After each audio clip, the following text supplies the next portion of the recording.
replay your mistakes on a loop, calling yourself shameless and dumb. Healing means looking at who you are with compassion, not contempt.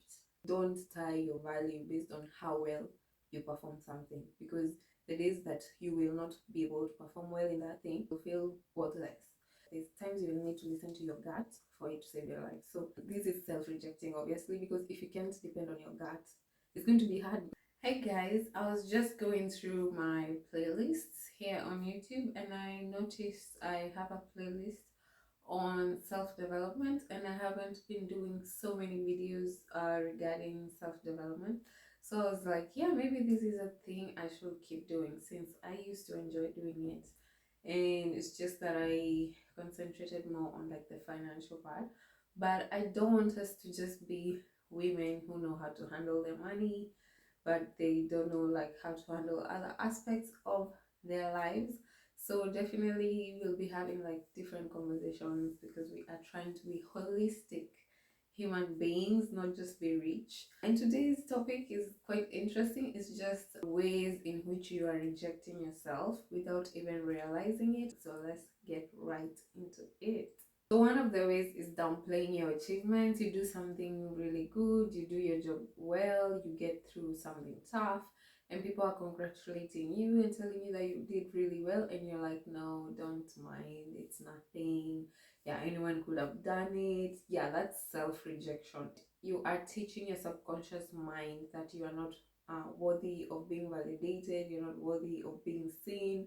You are teaching yourself that you don't deserve recognition, even from yourself. The other way is silencing your needs. Maybe your heart, someone is doing something. Maybe you need to set a certain boundary. Maybe you need to tell someone that you can do something, but you are not able to do it.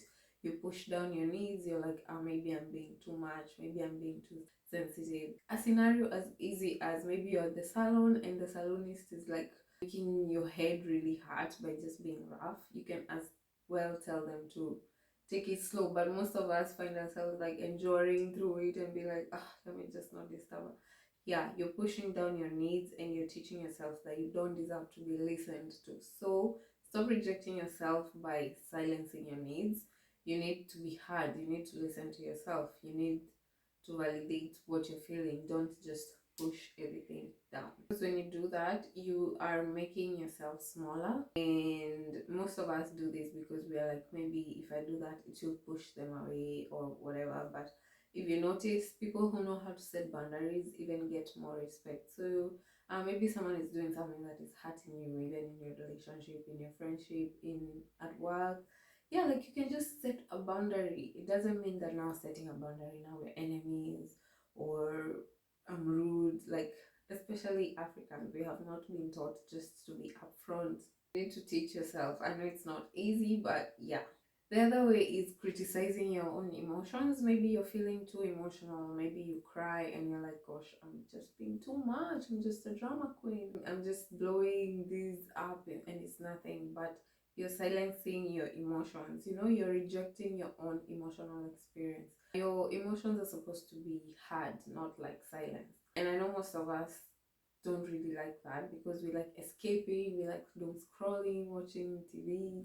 Like we never really like to sit with ourselves and be like, what am I feeling right now? Am I feeling ashamed? Am I feeling bored? Am I feeling lonely? Like what am I feeling right now? And actually listening to it and actually giving it space to be there. So when you do this, you teach your inner self that it's a safe place to go. Like you don't need to run every time, because when you're running, you're not listening to yourself, you're not listening to your intuition. So yeah, you need to validate your own emotions. Don't reprimand yourself every time because you're like, maybe I'm too emotional, because that's learned shame, that's internalized shame. And internalized shame is really bad. Maybe we'll unpack that in another episode. The other thing is accepting less than you deserve, maybe in a job, in a relationship, in a friendship, in even in a mindset. Sometimes you may settle for a mindset that is worse than you deserve. Like especially people who like to be in victim mode all the time. They've just accepted that the situation is bad and there's nothing that can be done about it. So obviously you are accepting less than you deserve. Or even in a job, sometimes I know we need to work just for survival, but sometimes you know you deserve better, and maybe you could even tell your HR to like upgrade your salary because you know you're doing a good job, but you're like, no, maybe let me just settle where I am, it's safe, I don't need to cause any chaos. In a relationship, you could be doing the same. Yeah, you could just be in a situation where you know that deep down outside is something better for you, but you have just decided to stay in the thing disguised as patience or loyalty. You just know how to prioritize yourself. The other way that you are rejecting yourself is over apologizing. Have you ever met those people that are just like, oh, I'm sorry, can I ask you a question?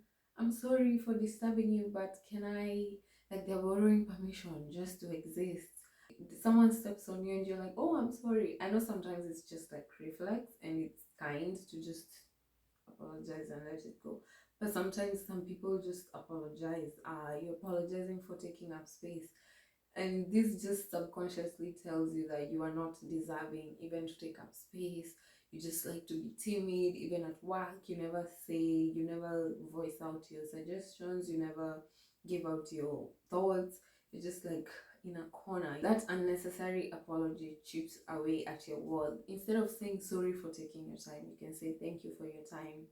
Like replace scarcity mindset with abundance mindset. You see how it applies in everything. Claim your right to exist unapologetically because you are valuable. Without having a job, without having your kids, without being a daughter, you are valuable just as a person. And that's something I wish like most of us were told as we grew up. If this episode is like resonating with you, if you feel like you've experienced some of these things, you've been rejecting yourself in some of these ways, don't forget to subscribe, guys. Hit the subscription button, it goes a long way. The other way that you are rejecting yourself is comparing yourself constantly. I'm telling you, even your fingers, they're not the same, but they all serve a purpose in your body. Maybe your leg is not as important as your heart, but you cannot function without the leg. So everything matters. You don't have to compare yourself, and especially in this age of social media, there's always gonna be someone who's prettier than you, more handsome than you, richer than you, more successful than you.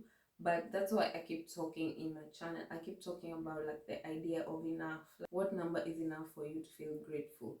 You should feel grateful every time, yes, but you also need to know that if I have 1,000,000 shillings and I compare myself with 50 million, someone who has 50 million, I will feel poor.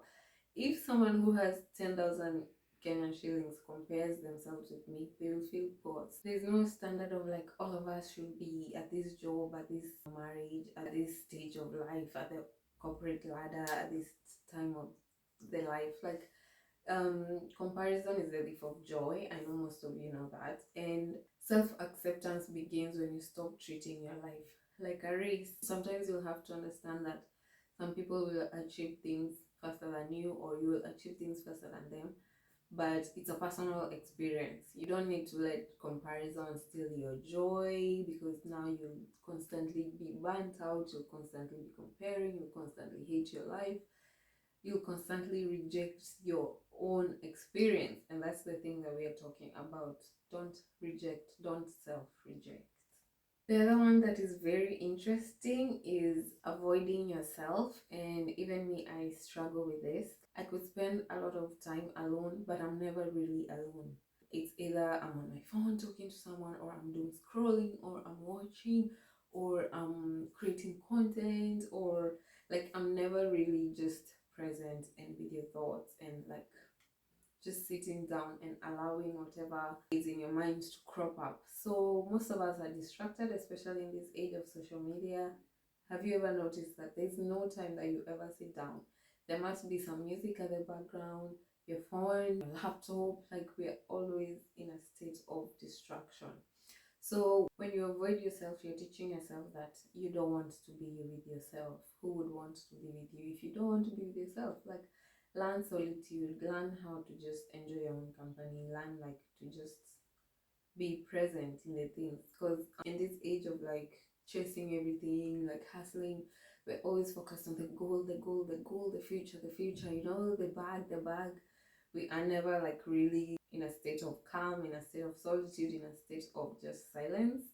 And healing begins in presence. When you're present, you start healing, because silence allows things to come up, things that you've been avoiding.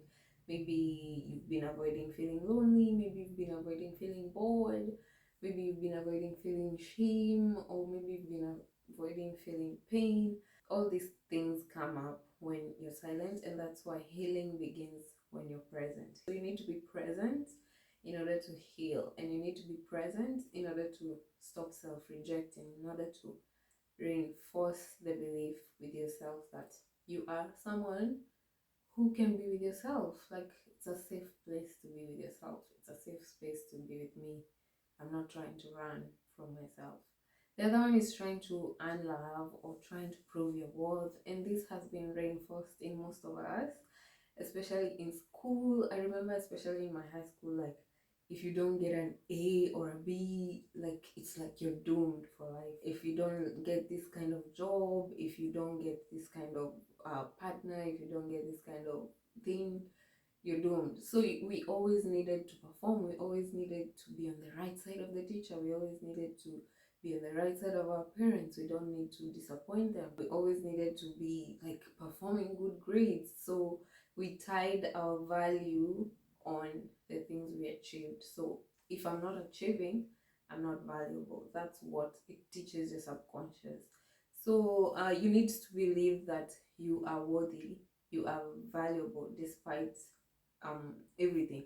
Like, you don't need to be this incredible daughter or this incredible performer or this incredible partner to be valuable. You're valuable as a person. And I'm not saying that we be complacent, that now we don't care, I'm valuable no matter what I do, whether I do it well or not. That's not what I mean. I mean, like, don't tie your value based on how well you perform something, because the days that you will not be able to perform well in that thing, you feel valueless, unvaluable, worthless.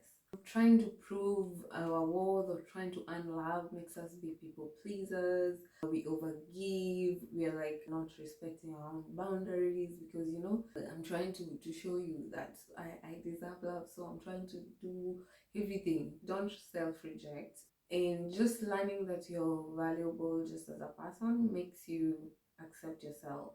It enhances your self-worth, and so you stop self-rejecting. The other one that we are all guilty of is judging our past. You replay your mistakes on a loop, calling yourself shameless and dumb. How dumb was I? How stupid? Like, you cringe the things that you did or the mistakes that you did, or like you just feel so bad about yourself. You even want to bury that side of yourself. When you reject your past self, you're fracturing the relationship you have with your present self, because if you reject your past self, it means you have not accepted them, you have not integrated as one. You have worn a mask, and so that other part, you have hid it. You don't want to feel shame, you don't want to relate to that shame, so you've worn now this mask of like, I'm perfect, I don't have to relate.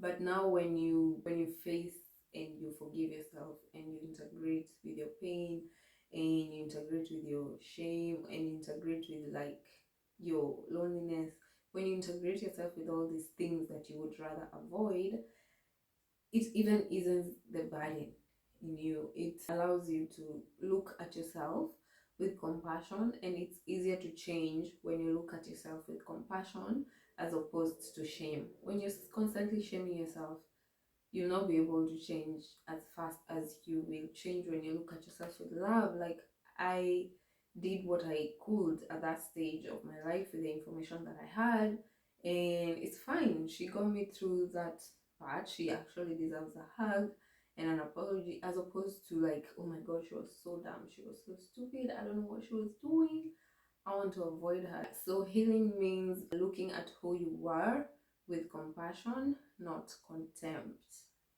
Can I repeat that for the people at the back? Because I know most of us struggle with like replaying our mistakes on a loop. You feel like you're making all these weird mistakes and like you don't deserve even to face yourself. Like, you're ashamed with yourself. Like, relax, forgive yourself, and move past it. Even people can shame you for what you've already accepted. So if people can shame you for already you accepted, even you shouldn't shame yourself. And learn shame, please, by all means. The other one that we are also very guilty of is ignoring your intuition. You feel like a situation is not really good with you, or for you feel like unsafe, you feel like you shouldn't be in this relationship, you feel like you just feel the vibes are off.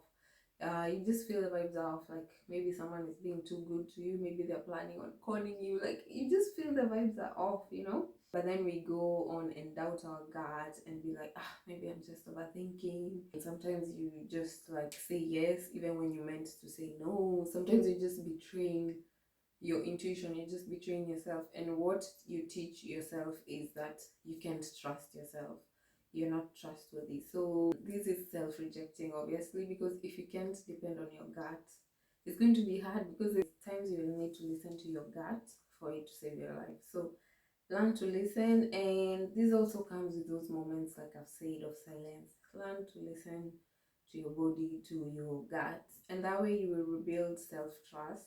You will teach yourself that actually I can trust myself to make the right decision, I can trust myself to choose the right thing, I can trust myself to make the right investment. You start depending on it, as opposed to always looking for people's opinions, like, what do you think about this, what do you think about this, what do you think about this? Ask yourself, what do I think about this?